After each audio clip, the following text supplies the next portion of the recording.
Hello, welcome back to Ken O'Connor Racing. We're just going to do a short vid here on the case savers for the blasters and just an instructional how to put them on. Hopefully slow my phone down a little bit, but this should pretty much cover it. The first thing you're going to run into when you want to install one of the case savers is you're going to have to modify the cover. You can do this two ways.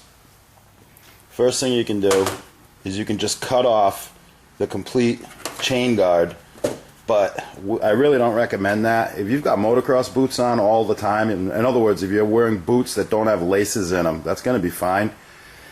And again, I really don't recommend that kind of a modification. What we've got going on over here, and this is what I'd like to see you do. So when you look at the cover, and have Tarmo point out the part on the cover that you're going to have to remove. This is the original case saver or case guard that doesn't work. We all know it. So what we're going to do is just take our Dremel and just whittle the thing down, whatever you got. You can use anything you have to, but just it's going to be a pain in the butt, but just whittle that down until that's gone, and Tarmo will demonstrate.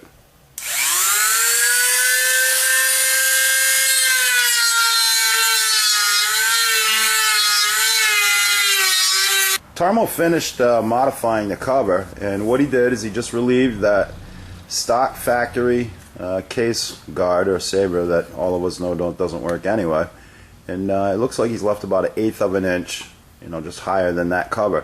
The other part we have to modify is you have to cut the top of the cover right here, and you have to cut that about 1/2 inch past where that bend is. Let me get that for you. Yep.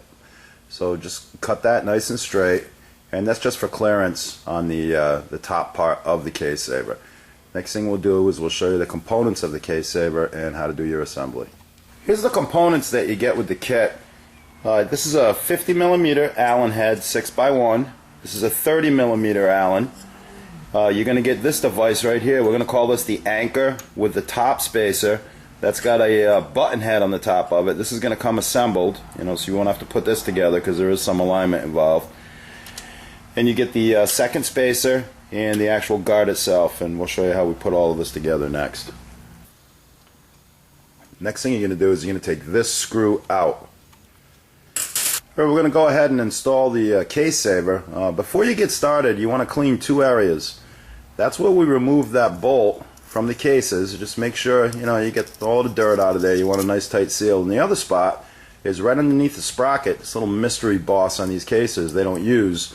I'm sure that was there for a reason, and I think we found out what it is. So the first step is to go ahead and put that first anchor in, and right here we're going to be using the 50mm Allen with the button head. And what you do is you just get yourself a T-handle or an Allen wrench, whatever you got, and just stick that in there.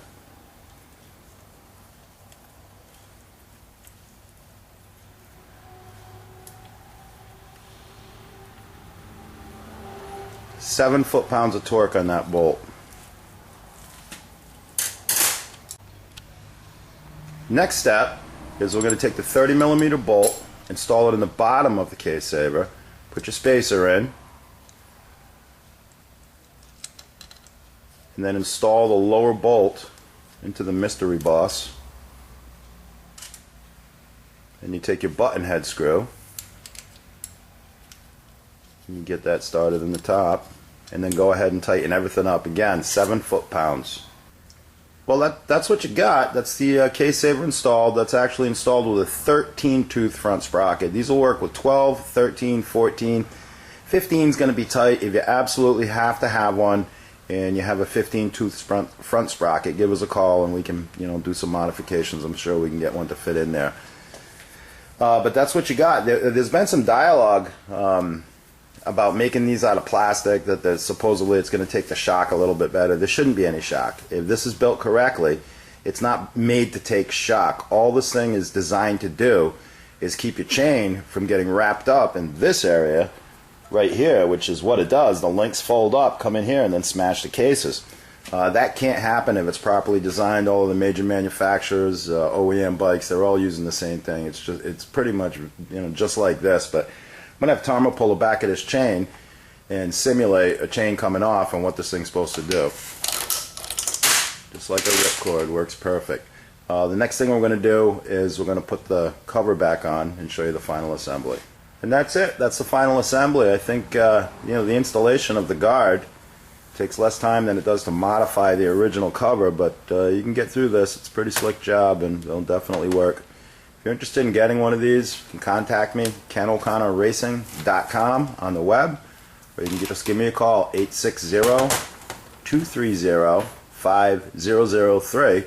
And I know a lot of the people that are subscribed to my vids here, a lot of you guys are blaster owners, and a bunch of you got other stuff, but most of you guys are pretty smart, and I know you like to delve into this stuff yourself. Don't be afraid to do this. This is pretty easy. You need some round aluminum, 5/8 I think. Drill some holes in it, and you can actually cut the guard out. You can cut the guard out. See, Tarmo's still hobbling around there. There's a picture of his big broken leg, but you can cut the guard out with a jigsaw. Use some kerosene for a lubricant. You'll get through it. But thanks for watching, and KenO'ConnorRacing.com.